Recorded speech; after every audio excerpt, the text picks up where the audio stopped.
as pak nuk është mbështetur në norma kushtetuese religjioze.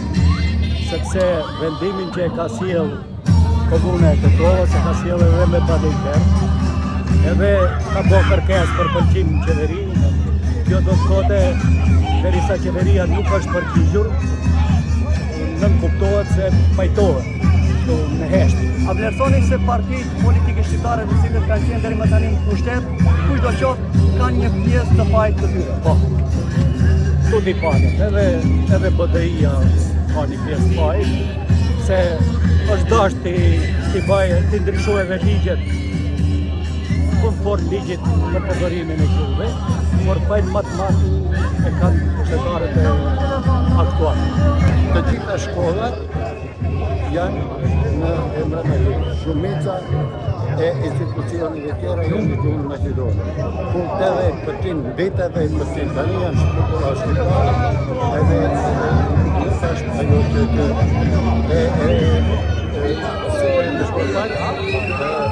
strukturën etnike të Kosovës. Midis Tetovës dhe emrat Marshall Tito, sigur duhet të jenë emrat shqip. 90% Tetova është shqiptare. A mendoni se një pjesë të fajit kanë edhe partitë politike shqiptare të cilët kanë qenë deri më tani në pushtet, kushdo qoftë? Fajt çdo herë është jetim. Mirë po, ata që janë duhet ta realizojnë. Nëse ata nuk e kanë realizuar, ta realizojnë këto atëherë. Pse ta lënë kështu? Pse të bëjnë shfuqizime? Vetëm shqip, vetëm emrat e rrugëve shqip. Tetova është shqiptare, shqiptarët jetojnë në Tetovë.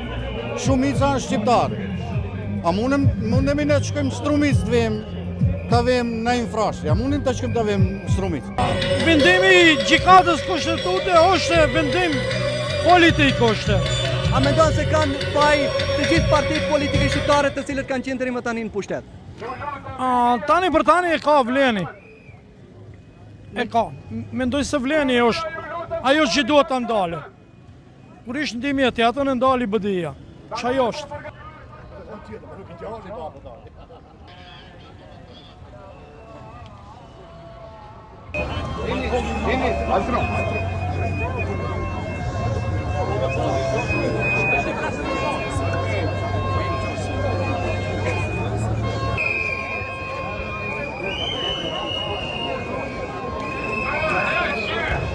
Në këto momente, për herë të dytë, qindra qytetarë po marshojnë në rrugëve të Tetovës në protestën e organizuar të BDI-s ndaj vendimit të gjykatës kushtetuese për shfuqizimin e vendimit të vitit 2007 për emrat e rrugëve dhe sheshi.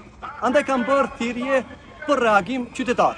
Organizatorët thonë se ky vendim i gjykatës kushtetuese po cenon drejt për drejt arritjet e marrëveshjes së orit.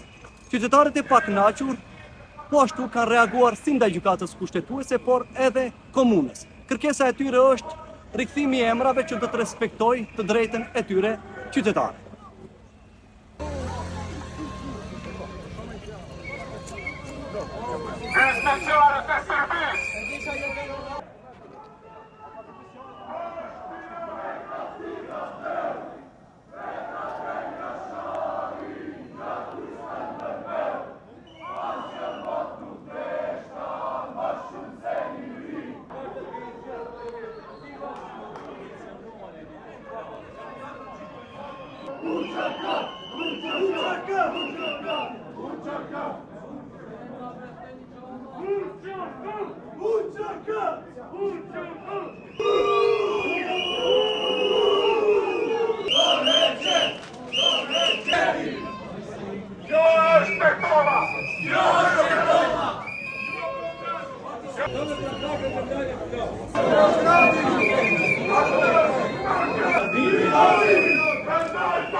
Yo,